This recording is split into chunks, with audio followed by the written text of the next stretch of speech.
Alors, nous commençons par le chapitre des mesures législatives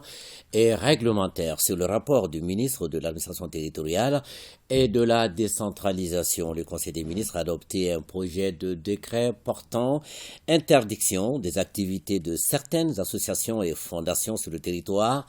de la République du Mali. Les exigences de la défense de l'indépendance et de la souveraineté du Mali dans le cadre de la refondation de l'État ont amené le président de la transition, chef de l'État, à définir les trois principes suivants qui doivent guider l'action gouvernementale. Le respect de la souveraineté du Mali, le respect des choix de partenaires et des choix stratégiques opérés par le Mali, la prise en compte des intérêts vitaux du peuple malien dans les décisions. En application de ces principes, le gouvernement de la transition a rejeté les fausses accusations de la France contre notre pays ainsi que des mesures unilatérales et perfides violant la souveraineté du Mali en décidant, entre autres, de l'octroi direct aux organisations non gouvernementales françaises des fonds mis à disposition dans le cadre de l'action humanitaire de la France au Mali. Le présent projet de décret est adopté pour interdire avec effet immédiat et toutes les activités menées par les associations, les organisations non gouvernementales et assimilées opérant sur le territoire de la République du Mali sur le financement ou avec l'appui matériel ou technique de la France. La mesure concerne aussi bien les associations nationales ordinaires, les associations signataires d'accords cadres avec l'État que les associations étrangères et les fondations. Le gouvernement s'engage à évaluer au niveau interministériel et au niveau des gouverneurs de région et du district de Bamako les effets de la décision sur les populations afin de prendre les dispositions nécessaires pour les accompagner. Sur le rapport du ministre des Affaires étrangères et de la coopération internationale, le Conseil des ministres a adopté un projet de décret fixant le cadre organique de l'ambassade du Mali à Libreville, B, un projet de décret fixant le cadre organique de l'ambassade du Mali à Rabat, C, un projet de décret fixant le cadre organique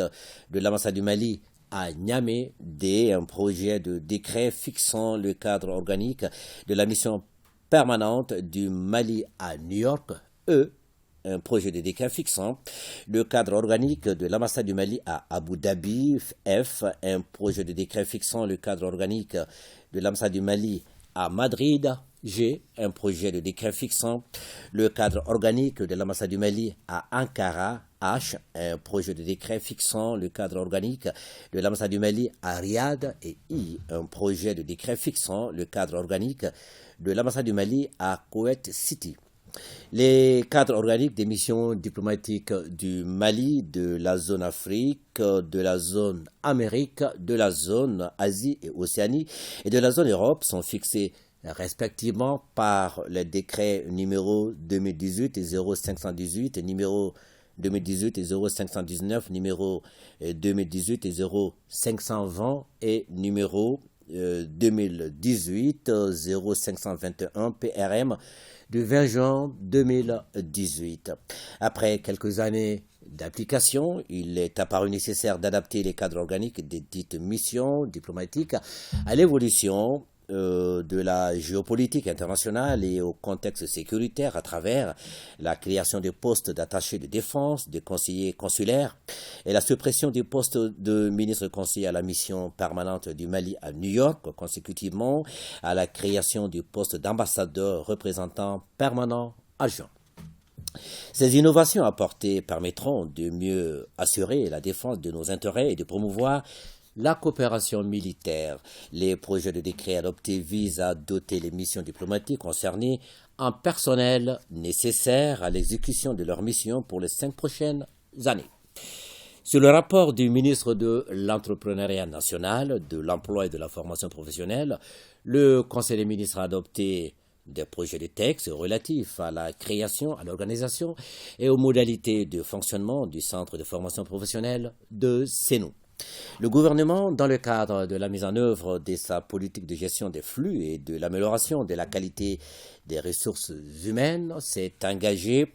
dans la construction de ce centre de formation professionnelle pour contribuer au développement de l'offre de formation dans les filières porteuses et répondant aux besoins du marché du travail. Le centre de formation professionnelle de Sénou a été construit et équipé dans le cadre de la coopération sino-malienne en vue d'apporter une réponse à la problématique de qualification professionnelle des jeunes et de renforcement des capacités des professionnels. Le centre de formation professionnelle de Sénou est un centre moderne de niveau sous-régional. Il est structuré autour de filières de formation qui ont été définies par rapport aux priorités identifiées dans les schémas directeurs de la formation technique et professionnelle. Les projets de texte adoptés créent le centre de formation professionnelle de Sénou sous la forme d'un établissement public à caractère scientifique et technologique en vue de son opérationnalisation qui contribuera à améliorer l'employabilité des jeunes. Au chapitre des communications, le ministre de l'Économie et des Finances a informé le Conseil des ministres du plan de relance de la compagnie malienne des textiles. La compagnie malienne des textiles participe à la valorisation de la production nationale de coton-fibre dans le cadre de la mise en œuvre de la politique de développement industriel par la création de la valeur ajoutée et des emplois. La compagnie malienne des textiles est confrontée actuellement à des difficultés de divers ordres dans le cadre de la mise en œuvre des solutions proposées. Un plan de relance qui nécessite un appel financier de l'État d'environ 6 milliards de francs CFA a été adopté. La mise en œuvre de ce plan se fera suivant les étapes